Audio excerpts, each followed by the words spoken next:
Perkenalkan, nama saya Reza Rahman, NIM atau nomor induk mahasiswa 201111011107. Saya dari program studi Pendidikan Agama Islam. Di sini saya akan menjelaskan empat macam bidang implementasi Pancasila dalam pembuatan kebijakan negara. Yang pertama, bidang politik. Pembangunan dan pengembangan di bidang politik harus mendasarkan pada dasar ontologis manusia. Hal ini didasarkan pada kenyataan objektif itu manusia dalam sebagian subjek negara. Oleh karena itu, sumber politik harus benar-benar merealisasikannya demi tujuan harkat dan martabat manusia. Pengembangan politik negara terutama dalam proses reformasi ini harus mendasarkan pada moralitas yang bahkan tertuang di dalam sila-sila Pancasila dalam esensinya, sehingga praktik-praktik politik yang menghalalkan segala cara harus diakhiri. Implementasi ini terdapat pada pasal 26 ayat 1, 27 ayat 1, dan pasal 28. Pasal 26 ayat 1, yang menjadi warga negara adalah orang-orang bangsa Indonesia itu sendiri dan orang-orang berbaring yang disahkan dengan undang-undang sebagai warga negara. Pasal 27 ayat 1, semua warga bersama kedudukannya di dalam hukum dan pemerintahan dan wajib menjunjung hukum dan pemerintahan itu tidak ada kecualinya.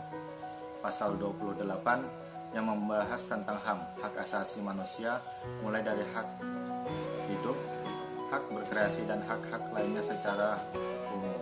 Pasal-pasal tersebut adalah penjabaran singkat dari pokok-pokok pikiran kedaulatan rakyat dan kemanusiaan yang adil dan beradab, yang merupakan masing-masing pancaran sila keempat negara Republik Indonesia. Hal ini dimaksudkan agar sistem politik negara di Indonesia harus memperhatikan rakyatnya, yang merupakan pemegang kekuasaan dan kedaulatan berada di tengah rakyat. Yang kedua, bidang ekonomi. Implementasi Pancasila dalam pembuatan kebijakan negara. Dalam kebijakan politik dituangkan di dalam pasal 27 ayat 2, pasal 33, dan pasal 34. Pasal-pasal tersebut merupakan penjabaran dari pokok-pokok pikiran kedaulatan rakyat yang masing-masing merupakan pancaran sila keempat dan sila kelima Pancasila. Pokok pikiran ini merupakan landasan bagi pembangunan sistem ekonomi Pancasila dan seumur hidup ekonomi nasional. Berdasarkan penjabaran pokok-pokok tersebut, maka pembuatan kebijakan negara dalam bidang ekonomi di Indonesia dimaksudkan untuk menciptakan sistem perekonomian yang bertumpu pada kepentingan rakyat dan keadilan. Salah satu pemikiran yang sesuai dengan maksud ini adalah gagasan ekonomi kerakyatan yang dilontarkan oleh Mugyarto, yaitu pengembangan ekonomi bukan hanya sekedar mengejar pertumbuhan, melainkan kemanusiaan dan kesejahteraan seluruh bangsa. Dengan kata lain, pengembangan ekonomi tidak bisa dipisahkan dengan nilai-nilai moral kemanusiaan. Yang ketiga, bidang sosial budaya. Implementasi Pancasila dalam pembuatan kebijakan negara yang dituangkan dalam pasal 29, pasal 31, dan pasal 32. Pasal-pasal tersebut adalah penjabaran dan pokok-pokok pikiran ketuhanan yang Maha Esa, kemanusiaan yang adil dan beradab, dan persatuan Indonesia, yang masing-masing pancaran dari sila pertama, sila kedua, dan sila ketiga Pancasila. Ketiga pokok pikiran ini merupakan landasan bagi pembangunan bidang keagamaan, pendidikan, dan kebudayaan nasional. Berdasarkan pokok-pokok pikiran tersebut, maka implementasi Pancasila dalam pembuatan kebijakan negara dalam bidang sosial budaya mengandung pengertian bahwa proses nilai-nilai yang tumbuh dan berkembang dalam masyarakat dan kebudayaan Indonesia, yang dengan demikian Pancasila sebagai sumber nilai yang dapat menjadi arah kebijakan negara dan mengembangkan kehidupan sosial budaya Indonesia yang beradab.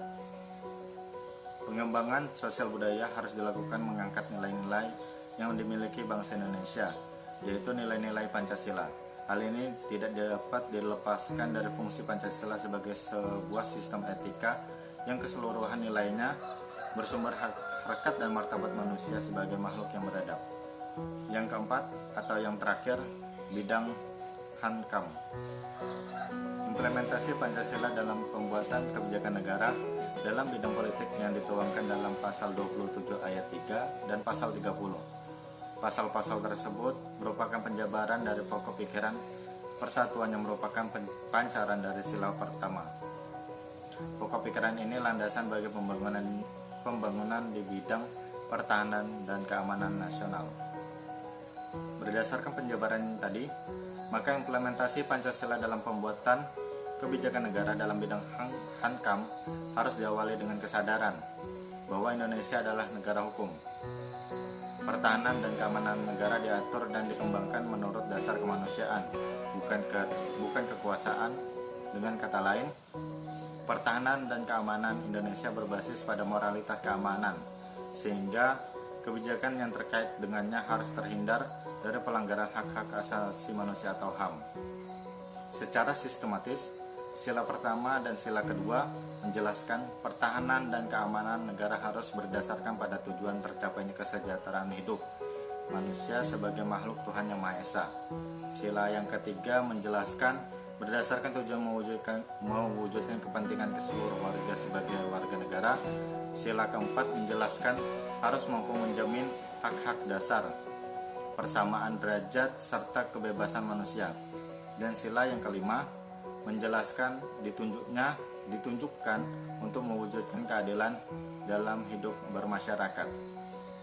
Semua ini dimaksudkan agar pertahanan dan keamanan dapat ditetapkan dalam konteks negara hukum yang menghindari kewenangan negara dalam melindungi dan membela serta dalam mengayomi masyarakat. Sekian penjelasan singkat dari saya, semoga bermanfaat bagi teman-teman. Kelebihan datangnya dari Allah dan kekurangan datangnya dari diri saya sendiri. Assalamualaikum warahmatullahi wabarakatuh.